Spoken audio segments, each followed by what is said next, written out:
جب ایمان لائے ہو تو اس کے تقاضے پورے کرو.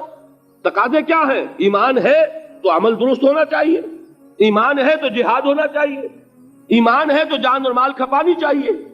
تو جو ایمان دوسرے لوگ جس طرح لائے ہیں، حمزہ بھی تو ایمان لائے ہیں، آخر ان کا راستہ تمہیں نظر نہیں آ رہا؟ ابو بکر ایمان لائے ہیں، ان کی طرح ایمان لاؤ. تو انہوں نے کیا کہا؟ انؤمن کما آمن السفہاء، کیا ہم اس طرح ایمان لائیں جیسے یہ بے وقوف لائے؟ سفیہ کا لفظ تو سبھی جانتے ہیں، یہ سفہاء کسے کہہ رہے ہیں؟ آپ نے پڑھا تو بہت مرتبہ ہوگا ان آیات کو، کبھی سوچا کس کو کہہ رہے ہیں؟ وہ ابو بکر کو کہہ رہے ہیں، وہ حمزہ کو کہہ رہے ہیں، وہ عمر کو کہہ رہے ہیں. ان کی تو مت ماری گئی، غرہ ہؤلاء دینہم، انہیں تو کوئی ہوش ہی نہیں. 2 مرتبہ حضرت ابو بکر نے وہ کام کیا ہے کہ ہر ورلڈلی وائز انسان یہ کہے گا کہ حماقت کی ہے جس کے سامنے دنیا ہے. جب ہجرت کے لیے حضور تشریف لے جا رہے تھے، 40,000 درہم کا سرمایہ تھا، جبکہ حضرت ابو بکر ایمان لائے. مکے کے چوٹی کے تاجروں میں سے تھے جو ملک تجار کہلاتے ہیں. لیکن اب وہ روپیہ کہاں خرچ ہوا؟ بلال کو خریدا، روپیہ دے کے خریدا یا ویسے ہی خرید لیا؟ آزاد کر دیا. ابو فقی کو خریدا، آزاد کر دیا. 6 ہیں غلام اور کنیزیں محمد الرسول اللہ پر ایمان لانے والے، جن کو ابو بکر نے اپنے پیسے سے خریدا اور آزاد کیا. یہ روپیہ تو پگھل رہا ہے نا. اب جو تھوڑی بہت پونجی رہ گئی ہے، تو جب حضرت حضور ہجرت کے لیے تشریف لے جا رہے، وہ ساری پونجی اپنے ساتھ لے گئے، گھر والوں کو چھوڑ کر گئے. بوڑھا باپ اندھا ابو قحافہ، بعد میں وہ بھی ایمان لے آئے. اور یہ ابو بکر ہیں کہ جن کی 3 نسلیں ایک وقت میں موجود تھیں مسلمانوں کی.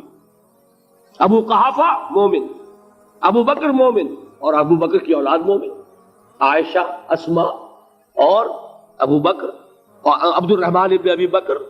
یہ کون ہے؟ تو 3 نسلیں جس کی بیک وقت رہی ہیں ایمان میں، وہ شاذ لوگ ہیں، ان میں ابو بکر ہیں. لیکن یہ کہ اس وقت تک ابو قحافہ ایمان نہیں لائے تھے، والد نابینا تھے. تو والد ہے، بیٹیاں ہیں، حضرت عائشہ، حضرت اسما، حضرت رضی اللہ تعالیٰ عنہما، بیوی ہے. کچھ نہیں چھوڑ کے گئے، ایک پیسہ. جب باپ کو معلوم ہوا بیٹا چلا گیا محمد کے ساتھ صلی اللہ علیہ وسلم، سخت غصے میں ہے، پیچ و تاب میں ہے. اب ہمارا کون والی وارث ہوگا؟ کون ہے ہماری خبرگیری کرنے والا؟ بیٹیوں سے پوتیوں سے اپنے پوچھتے کچھ چھوڑ کے بھی گیا کہ نہیں؟ ان کا ہاں ابا جان. کیا کیا انہوں نے؟ کبھی پڑھے ہیں واقعات؟ کچھ کنکر روڑے لیے، ایک کپڑے میں پوٹلی بنائی اور اندھے دادا کا ہاتھ اوپر پھروایا. دیکھیے دادا جان، یہ چھوڑ گئے ہیں، یہ مال ہے، یہ سونے اور چاندی کے سکے ہیں، ابا جان ہمیں ایسے نہیں چھوڑ کر گئے. واقعہ کیا ہے کہ ایک پیسہ نہیں چھوڑا ابو بکر نے گھر والوں کے لیے.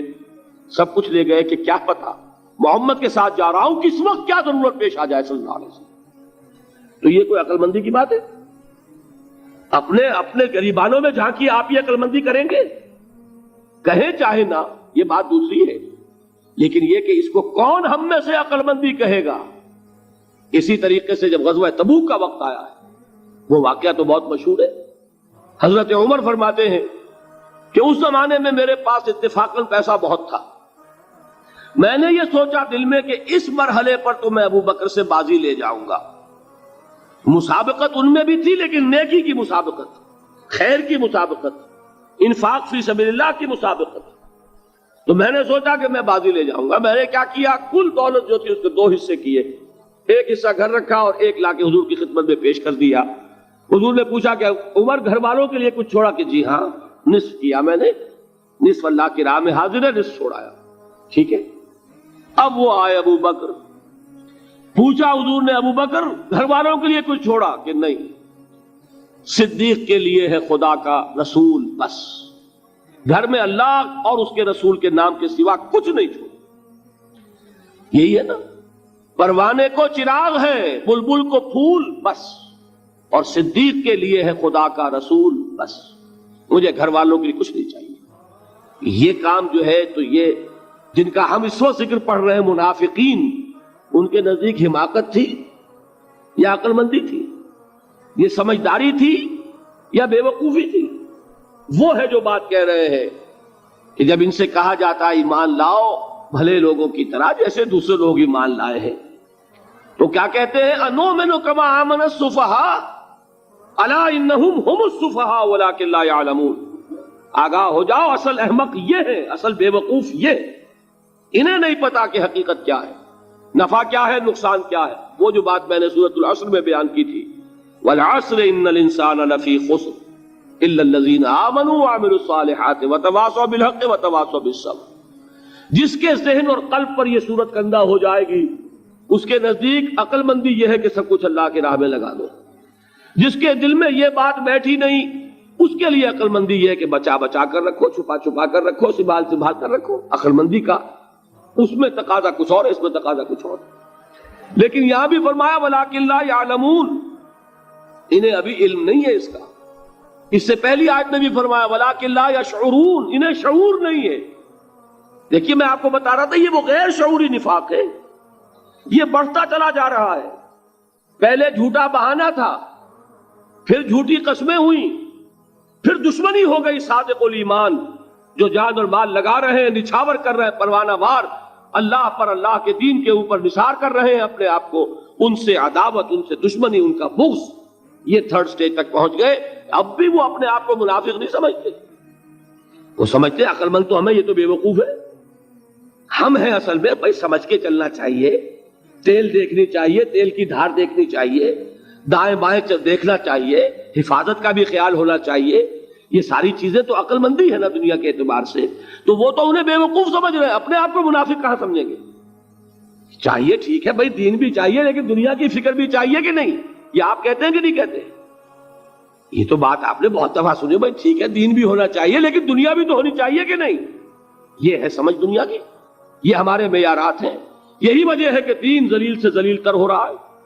دین وہ جو میں نے حال ہی کے اشعار سنائے تھے کہ پستی کا کوئی حد سے گزر نہ دیکھے، اسلام کا گر کر نہ ابھر نہ دیکھے، مانے نہ کبھی کہ مد ہے ہر جزر کے بعد دریا کا ہمارے جو اتر نہ دیکھے. یہ دریا چڑھا کب تھا؟ جب صحابہ کرام نے وہ فینیٹسزم جس کو آج ہم کہیں گے اس کا جب مظاہرہ کیا، اس کا ثبوت دیا، دامے درمے سخنے، جان مال تن دھن سب لگا دیا، تو اللہ کے دین میں بہار آ گئی، رونق آ گئی، دین کا غلبہ ہو گیا. اور جب ہم اپنے سمجھ کر رکھیں گے تو ظاہر بات ہے کہ اس کا تو پھر جو حشر ہوگا وہ وہی. دین میں کمزوری، ہماری دنیا جو ہے پھل رہی ہے، پھول رہی ہے، دین جو ہے وہ کمزور ہوتا چلا جا رہا ہے. یہ ہے تھرڈ سٹیج اس نفاق کی کہ جس کے بعد اب کوئی امکان واپسی کا نہیں ہوگا. یہ غیر شعوری نفاق جان لیجئے کہ یہ نہیں ہے کہ ماضی ہی ماضی میں تھا، اب اس کا کوئی امکان نہیں. یہ نہ سمجھیے اب بھی یہ نفاق جو ہے، یہ میں بتا دوں آپ کو، ایک عام آدمی ہے، دین کا تقاضا ہی سامنے نہیں ہے، اسے پتہ ہی اتنا ہے کہ اللہ کے دین کا تقاضا نماز روزہ، وہ نماز روزہ کر رہا ہے، اس پر نفاق کا حملہ نہیں ہوگا. اس کو آپ کہہ دیں کہ اس کی سمجھ کم ہے، اس کا شعور کم ہے، اسے پتہ نہیں ہے، دین کے تقاضوں سے واقف نہیں ہے، وہ بچا ہوا ہے، وہ محفوظ ہے. وہ جو میں نے آپ سے کہا تھا پرسوں، اور ایک صاحب نے جواب دیا مجھے بعد میں کہ آج آپ نے جو بات کہی ہے تو کل لوگ کم آئیں گے. آپ نے ڈرا دیا کہ یہ جو تقاضے دین کے سامنے آ رہے ہیں تو اس سے ذمہ داری بڑھ رہی ہے. اب جس نے سمجھ لیا ہے پھر پیچھے رہے، وہ نفاق کے خطرے میں ہے. جسے سمجھ ہی نہیں ہے وہ پھر بھی کوئی نہ کوئی عذر پیش کر سکے گا کہ اللہ ان مولویوں سے پوچھ جنہوں نے ہمیں بتایا نہیں، انہوں نے تو دین کے تقاضے ہمیں یہ بتائے نہیں، انہوں نے تو ہمیں نور اور بشر میں چکر دے کے لڑائے رکھا، ان سے پوچھ. اصل جو مجرم جو ہے وہ یہ ہے، وہ واقعہ یہ ہے کہ کسی درجے میں بچیں گے کہ دین چاہتا کیا ہے، دین کے تقاضے کیا ہیں، توحید کی حقیقت کیا ہے، شرک کی حقیقت کیا ہے. اس کی طرف اگر توجہ ہی نہیں دلائی جا رہی اور اس غریب کو پتہ ہی نہیں، اسے پتہ ہی صرف یہ ہے کہ کھڑے ہو کر سلام پڑھنے میں اتنا فائدہ ہوتا ہے، وہ پڑھ رہا ہے بیچارہ، لہذا اس کا معاملہ آسان ہے بنسبت اس شخص کے کہ جس کے سمجھ میں آ گیا ہو، بات اس نے پالی ہو. دین یہ چاہتا ہے، دین اپنا غلبہ چاہتا ہے. علامہ اقبال نے غالب پر ایک جو نظم لکھی ہے باغ درا میں ہے، اس کا ایک شعر بڑا پیارا ہے. گیسوئے اردو ابھی منت پذیر شانہ ہے، شمع یہ سودائی یہ دل سوزی یہ پروانہ ہے. یہ دین جو ہے یہ تو چاہتا ہے کہ اہل ایمان پروانہ وار اس شمع پر نثار ہو جائے، جانے لگا دے. گردنیں کٹوا دے.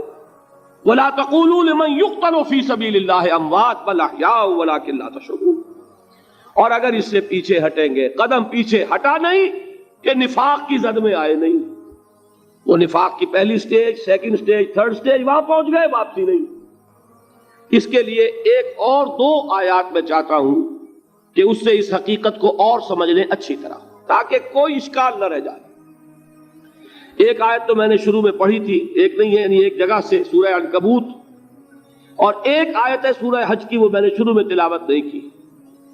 سورہ حج کی آیت دیکھیے، اس قدر پیاری آیت ہے. دوسرے رکوع کے اندر آپ کو آیت ملے گی، سورہ حج 17ویں پارے میں ہے، نصف کے بعد شروع ہوتی ہے، اور اس کے دوسرے رکوع میں وَمِنَ النَّاسِ، اور لوگوں میں سے کچھ ایسے بھی ہیں، مَن يَعْبُدُ اللَّهَ عَلَى حَرْفٍ، جو اللہ کی بندگی کرنا چاہتے ہیں کنارے پر کھڑے ہو کر. ایک ہے منجدھار میں کودنے والے کہ ہر جباد آباد ماں کشتی دراب انداختے، جیسے کہ طارق نے کیا تھا، ادھر ساحل اندلس پر قدم رکھا، ادھر کشتیوں میں آگ لگا دی، کہ کسی کے دل میں خیال ہی نہ آئے کہ واپسی بھی ہے. کوئی کسی کے ذہن میں سوال ہی پیدا نہ ہو کہ اب گھر واپس جانا ہے. طارق جو بر کنارہ اندلس سفینہ سو، گفتند کارے تو رہے عقل و خرد خطاست. دیکھیں وہی عقل اور بے وقوفی والی بات آ گئی. لوگوں نے کیا یہ طارق کیا کیا، عقل مندی کی روح سے تو یہ غلطی کی تم نے. عقل تو یہ سکھاتی ہے کہ ذرا سنبھل کر چلو، جذبہ یہ کہتا ہے کہ نہیں، واپسی کا کوئی سوال نہیں. اس نے اقبال نے یہی نقشہ کھینچا ہے کہ بے خطر کود پڑا آتش نمرود میں عشق، عقل ہے محو تماشائے لبے بام ابھی. عقل تو کودنے کا مشورہ نہیں دیتی، جذبہ اور عشق اور محبت جو ہے وہ کہتا کودو.